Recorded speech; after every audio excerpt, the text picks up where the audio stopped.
Voici un mur en béton. Si tu le construis sur une pente, il peut retenir une partie de la boue et de l'eau en cas de glissement de terrain. Mais sans fondation solide, il risque facilement d'être emporté par une coulée de boue. Ingénieux, tu penses alors à prolonger la base du mur horizontalement pour former un mur en béton en forme de L.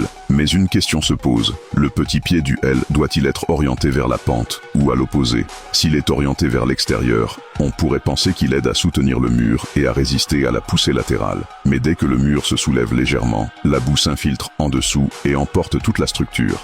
Tu choisis donc d'orienter ce pied vers la pente. Lorsque la coulée de boue arrive, elle exerce deux types de forces. Une force horizontale qui pousse le mur et une force verticale qui appuie sur le pied du L. Cette pression verticale stabilise fortement le mur. Mais si le glissement de terrain est trop puissant, le mur peut encore être déplacé. Tu trouves alors une solution plus radicale. Tu enfonces verticalement plusieurs pieux en béton dans la pente. Ces pieux agissent comme des clous géants, fixant la masse de terre au sol. Lorsque la boue descend, elle est freinée, comprimée entre les pieux et finit par s'arrêter.